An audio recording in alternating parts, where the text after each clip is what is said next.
नमस्कार, आप देख रहे हैं TV9 भारतवर्ष। आपके साथ मैं हूं शुभांकर मिश्रा, लेकर एम फैक्टर बंगाल का साइलेंट वोटर। बंगाल चुनावों के दूसरे चरण में बम्पर वोटिंग हुई है। 4 जिलों की 30 सीटों पर 80% से ज्यादा मतदान हुआ। जिन 30 सीटों पर वोट डाले गए उनमें से 20 सीटों पर मुस्लिम मतदाताओं का दबदबा है। मतदान के दौरान कई जगह से मारपीट, हत्या और हमलों की दिल दहलाने वाली तस्वीरें भी सामने आई। यहां तक कि मीडिया कर्मियों पर भी हमला हुआ। जिस वक्त बंगाल अपना फैसला सुना रहा था, उस वक्त प्रधानमंत्री नरेंद्र मोदी बंगाल के दौरे पर थे। उलुबेरिया के मंच से प्रधानमंत्री मोदी ने 200 से ज्यादा सीटें जीतने की ताल ठोकी। लेकिन बंगाल में रिकॉर्ड वोटिंग का योग किसके लिए सत्ता का संयोग बनाएगा? बंगाली भाईजान अब की बार किसे कबूल करेंगे? मुस्लिम मूड की रीडिंग क्या है? आज उसका जवाब एम फैक्टर के 77वें एपिसोड में मिलेगा, डायरेक्ट वर्धमान के दुर्गापुर से। बेगम का जंगल राज।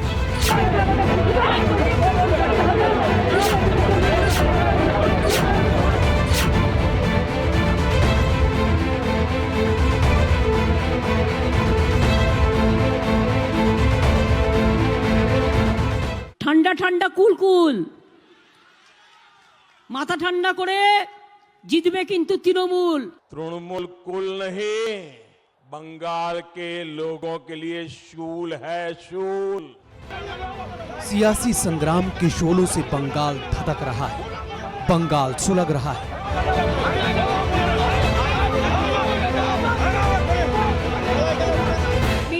पॉलिटिक्स का पारा पीक पर है, जिसकी तपिश से बंग युद्ध के सेकंड राउंड में बेहिसाब हंगामा बरपा। ये तस्वीरें बंगाल की बेचैनी की गवाह हैं। শুনুন, আমি নন্দীগ্রাম নিয়ে চিন্তিত নই, আমি চিন্তিত গণতন্ত্র নিয়ে। নন্দীগ্রামে আমি জিতবো মামাটি মানুষের আশীর্বাদে। नंदीग्राम में जो हुआ ये दिखाता है दीदी अपनी हार मान चुकी है। पश्चिम मिदनापुर टीएमसी वर्कर के मर्डर से सुलग उठा। मिदनापुर में ही बीजेपी वर्कर की पिटाई पर बवाल हुआ। केशपुर में बीजेपी नेता की कार पर हमला हुआ। डेबरा में बीजेपी के पोलिंग एजेंट की गिरफ्तारी पर चक्का जाम हो गया। नंदीग्राम में शुभेंदु अधिकारी के काफिले के पीछे चल रही मीडिया तक को टारगेट किया गया। ये तब हो रहा था जब बंगाल में दूसरे चरण की वोटिंग हो रही थी। 4 जिलों की 30 सीटों के हर बूथ पर गजब की भीड़ थी। 30 में से 20 सीटों पर मुस्लिम वोटर किंग मेकर है। बंगाल में बम्पर वोटिंग का ये योग किसके लिए सत्ता का संयोग बनाएगा? बम्पर वोटिंग में भाईजान का वोट किसका बेड़ा पार करेगा? साइलेंट सुनामी किसे चोट देगी? इसकी भी भविष्यवाणियां बंगाल में हो रही हैं।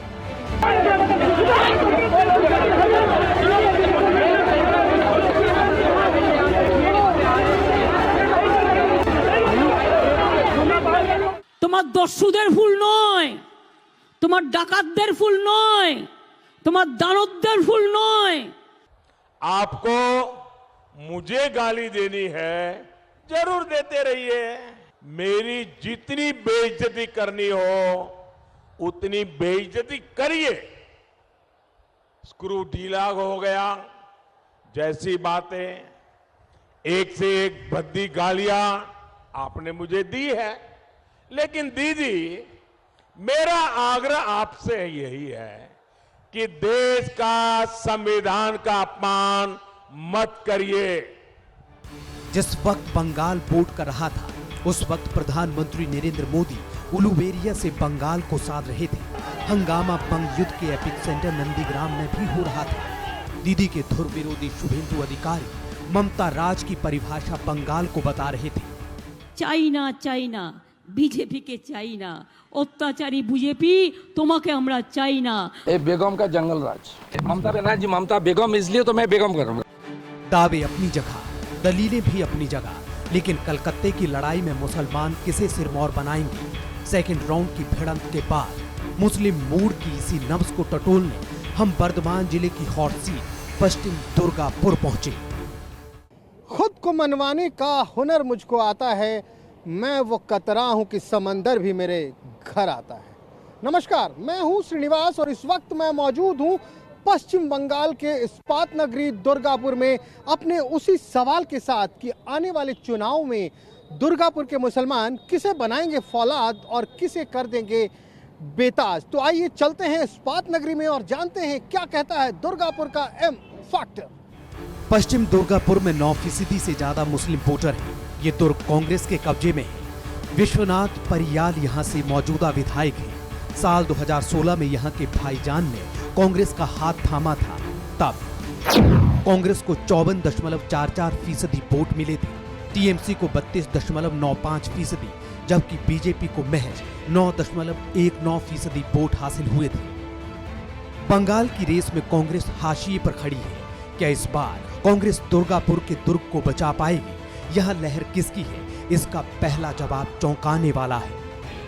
पश्चिम बंगाल के चुनाव में अगर देखा जाए तो बार बार अगर बात की जा रही है तो वो बात की जा रही है एम फैक्टर की, यानी कि मुसलमानों के बारे में। वो कोई भी पार्टी हो, टीएमसी हो, बीजेपी हो या नई नवेली आई आईएसएफ। लेकिन आखिर मुसलमानों के मन में क्या है? तमाम सियासी पार्टियां तो मुसलमान मुसलमान मुसलमान कर रहे हैं। इस वक्त हम मौजूद हैं पश्चिम बंगाल के दुर्गापुर पश्चिम विधानसभा क्षेत्र में और ठीक हमारे पीछे देख सकते हैं नूरी जामा मस्जिद है। यहाँ के क्या चल रहा है ये बंगाल में? बंगाल में जो पहले से चल रहा है वो बहुत अच्छा चल रहा है और यहाँ किसी को आने की ज़रूरत नहीं है। हाँ, जब से ममता बनर्जी सीएम है हमारी, और बंगाल के अंदर जो अमन शांति है, हम लोग ये चाहते हैं कि इसी तरह ये अमन शांति बना रहे। और हम ये भी अच्छी तरह से जानते हैं कि अगर कोई दूसरी पार्टी आती है, कोई भी पार्टी हो, ख़ास तौर से बीजेपी अगर आए, तो यहाँ की अमन शांति भंग हो जाएगी। ये एक हिंदुस्तानी होने के नाते कोई भी चुनाव होता है, कुछ भी होता है, तो तमाम सियासी मंचों से मुसलमान मुसलमान मुसलमान, तो एक मुसलमान होने के नाते तब आपको कैसा महसूस होता है? मुसलमानों को यूज़ नहीं होना चाहिए और जो हमारी सीएम है ममता बनर्जी, उसी का साथ देना चाहिए। ये भी कन्फर्म है कि बंगाल में जो है ममता बनर्जी के अलावा मुसलमान किसी को भी अपना सीएम मानने के लिए तैयार नहीं है। पश्चिम दुर्गापुर वर्धमान लोकसभा सीट का हिस्सा है। साल 2019 के लोकसभा चुनाव में चली मोदी लहर में टीएमसी और कांग्रेस ताश के पत्तों की तरह ढह गए थे। बाजी बीजेपी की एसएस अहलूवालिया ने मारी थी। तब बीजेपी को 54.29% वोट मिले थे, टीएमसी को 29.66% वोट मिले थे, सीपीएम को 10.95% वोट, जबकि कांग्रेस को महज 2.16% वोट मिले थे। जो भगवा लहर साल 2019 में यहाँ दिखी, क्या वो लहर इस बार भी यहाँ के भाईजान को कबूल है? भाईजान अब की बार किस पाले में है? इस सवाल का जवाब नईम नगर के मुस्लिम मोहल्लों में मिला। कैसे है भाई साहब? ठीक है भैया। आपने तो पहले से टी शर्ट पहन लिया विनर। क्योंकि खेला चालू हो गया है। खेला चालू हो गया हाँ, और खेलना है आगे और सब बढ़िया है।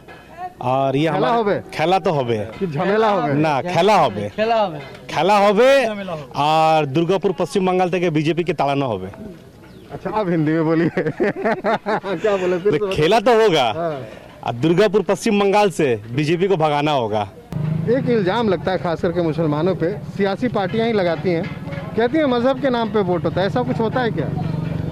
मजहब के नाम पे वोट होता है, ये तो मजहब के नाम पे तो बीजेपी लड़ा रहा है। ठीक है, मजहब के नाम पे तो कभी ममता बनर्जी कभी लड़ाई नहीं, कभी हिंदू कभी मुसलमान कभी ये सब की नहीं। लेकिन जब से पश्चिम बंगाल में ये मोदी आए हैं, तब से हिंदू मुसलमान पंजाबी से यही सब कर रहे हैं। उनके पास तो कोई विकास है ही नहीं। दुर्गापुर के भाईजान दीदी के दीवाने दिखे। मोहम्मद जफर जैसे भाईजान बीजेपी से खासे खफा है। क्यों खफा है, इसकी वजह जफर ने गिनाई। मुस्लिम वोट का कांटा बंगाल में हर बार चौंकाता है। क्या यहाँ भी चौंकाने वाला था? नईम नगर में क्या हवा पलटने वाली थी? पलटने वाली थी तो किसकी फेवर में? कह रहे कि सबसे पहले गुजरात को सोने के बनाए, उसके बाद में जो है यूपी को बनाए। इसके सिवा पश्चिम बंगाल में घुसने की कोशिश न करे बीजेपी। हमारा टीएमसी ममता बनर्जी है, वो अपनी जगह बहुत बेहतरीन। आपको लग नहीं रहा कि घुस चुका है आपके यहाँ? घुसा है, लेकिन अभी सीट प्राप्त नहीं हुआ है। अरे 18 सीट आप ही तो दिया था। मैंने नहीं दिया था। अरे तो आप ही जनता है, दूसरा कौन देगा? बंगाल की जनता उसको दे दिया भूल से। हिंदुओं ने दिया, मुस्लिम ने नहीं दिया है। जहाँ तक कोशिश करेंगे। आप भी तो हिंदू मुसलमान ही कर रहे हैं। नहीं, आप कह रहे हैं हिंदू ने दिया मुसलमान ने नहीं दिया। वो बीजेपी नरेंद्र मोदी साहब कह रहे हैं कि जो है हिंदू मुस्लिम का लड़ाई उसने कर रहे हैं। वो तो कह रहे हैं कि मुसलमान मेरे साइलेंट वोटर हैं, चुपचाप दे जाते हैं। नहीं, ऐसी की बात। वो घूस के तौर पर भी रुपया देंगे तो मुस्लिम मुझे वोट नहीं देंगे। तो इससे पहले 4 साल 9 महीना पहले कहाँ थे? 4 साल 10 महीने पहले कहाँ थे? अरे हमारे लोग तो थे ना यहाँ। कहाँ थे? वो देखिए खड़ा। नहीं कहाँ थे सर? कहाँ थे? चाहे कोई भी हो, चाहे कोई भी पार्टी का हो, कहाँ थे जो आके जाके जनता से पूछे कि टीएमसी पार्टी कैसा काम कर रही है, नहीं कर रही है? आज इलेक्शन सामने में है तो आप माइक लेके जगह जगह जा रहे हैं कि चुनाव के वक्त ही पूछेंगे ना कि आप संतुष्ट हैं या नहीं है। अरे बता दीजिए आप है रिपोर्टर, सुनिए, रिपोर्टर चाहे तो देश को अमन शांति में रख सकता है और रिपोर्टर चाहे तो डिवाइडेड कर सकता है। ये सब रिपोर्टर पर है, क्योंकि रिपोर्टर ही सच बात को सामने लाता है, चाहे जैसा भी बात हो सच बात को सामने लाता है। बंगाल में परिवर्तन के बड़े दावे। दीदी बंगाल को सोनार बांग्ला बनाना चाहती है। भगवा ब्रिगेड विकास के पथ पर बंगाल को फराटा भरवाना चाहती है। बंगाल परिवर्तन के दावों पर दुर्गापुरिया भाईजान का अपना नजरिया है। दीदी रेस में आगे दिख रही थी, तो क्या यहाँ के मुसलमान वाकई ममता के लिए ही एक मुश्त वोट करेंगे?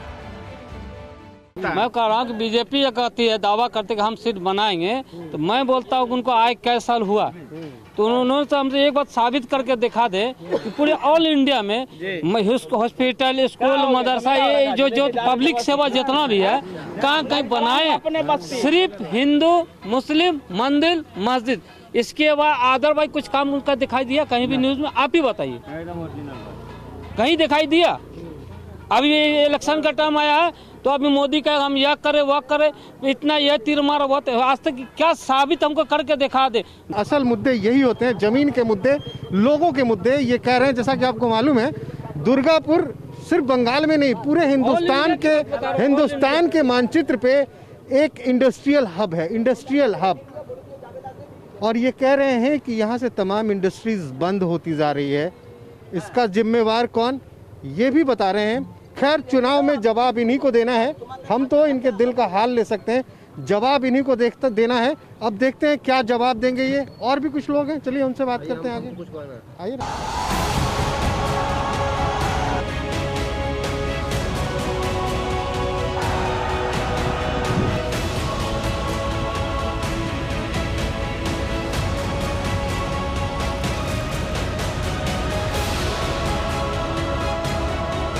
दुर्गापुर के मुस्लिम मोहल्लों में मुद्दों की सुनामी थी।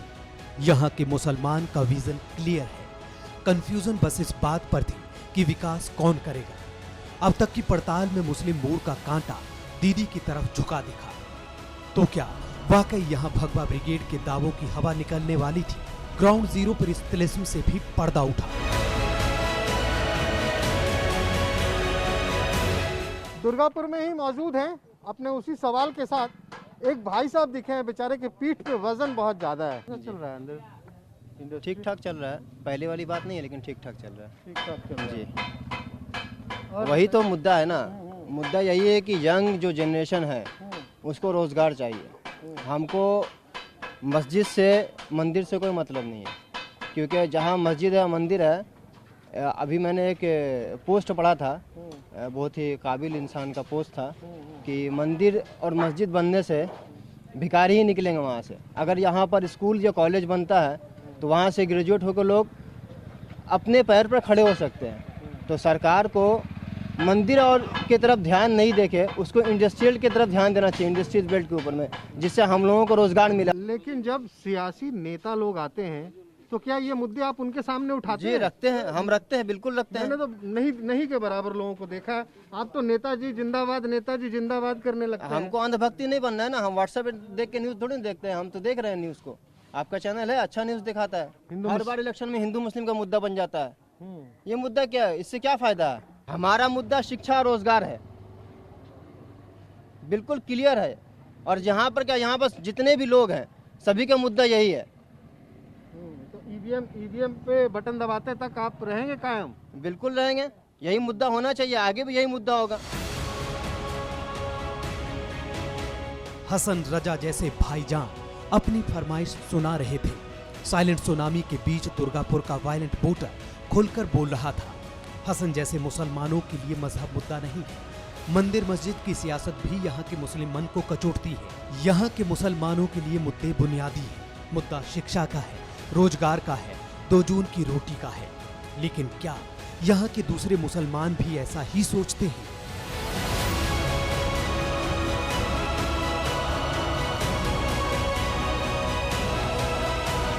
आप कह दिए कि माँ माटी मानुस, अब मुझे मतलब पहले समझाइए इसका, मुझे मतलब नहीं सर। समझ ममता बनर्जी एक ऐसी सरकार है हमारी तृणमूल कांग्रेस जो हर एक मजहब को लेके चलती है, ठीक है ना, इसमें हिंदू है ना मुसलमान है, सबको लेके चलती है और एक समान देखती है। कोई इसमें कोई बड़ा जात छोटा जात बोल के नहीं है।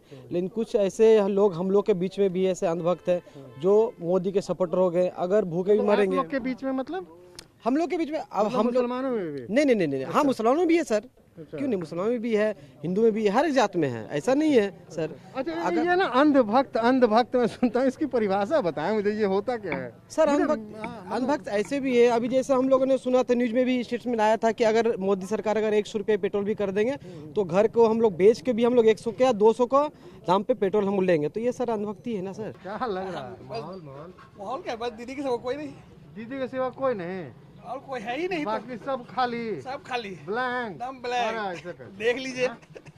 इसलिए कि अभी उससे अच्छा हम लोग के लिए ऑप्शन नहीं है। प्लस सबसे बढ़िया है कि काम वो की है, यहाँ पे काम की है, और काम के आधार पे वोट होगा। काम के आधार पे होगा? जब श्योर सच बोल रहे हैं? सच बोल रहे हैं, दिल से? दब दिल से ना मामला गड़बड़ देख लीजिएगा, ये तो वक्त बताएगा। वक्त बताएगा? नहीं, वक्त तो बताएगा कि कौन हारेगा कौन जीतेगा। हम ये पूछ रहे हैं कि सच में काम के ही आधार पर वोट होगी। अच्छा, दीदी अच्छी लगती हैं? दीदी अच्छी नहीं, काम उनका अच्छा लगता है। ये बताइए, और तो भाईजान भी आ रहे हैं, भाईजान आ रहे हैं बिरयानी लेके। कौन भाईजान है? हम लोग तो किसी भाईजान, एक ही भाईजान को जानते हैं। कौन? दीदी छोड़ के किसी को नहीं? दीदी है पापा, हम लोग खुद अपने भाईजान हैं। अरे दूसरा भाईजान कोई नहीं है, वो तो बाजी हैं, हैदराबाद से। वो भाईजान को हम लोग पहचानते तक नहीं पहचानते, किसी को नहीं हम लोग पहचानते, सिर्फ दीदी को पहचानते और फिर अपने अपने भाईजान को जानते हैं। दुर्गापुरिया भाईजान का मन टटोलने पर बहुत कुछ साफ हो चला था। यहाँ ना ओवैसी फैक्टर का जोर मुस्लिम वोटर पर है और ना ही फुरफुरा शरीफ से निकलने वाली तकरीरों का। टक्कर सीधे मोदी और ममता में है, लेकिन दुर्गापुर की सियासी डगर में बड़े पेच है। विकास कौन करेगा, कैसे करेगा, इस पर मुस्लिम मन बटा दिखा।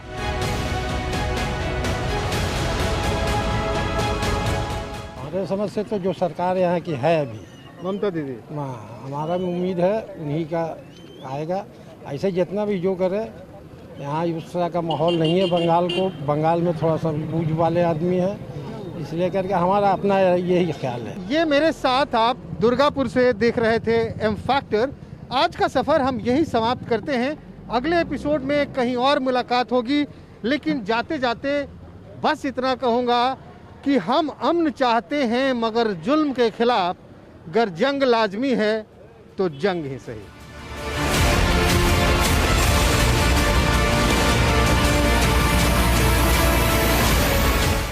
फिक्र आपकी, सोमवार से शुक्रवार रात 9 बजे सिर्फ TV9 भारतवर्ष पर।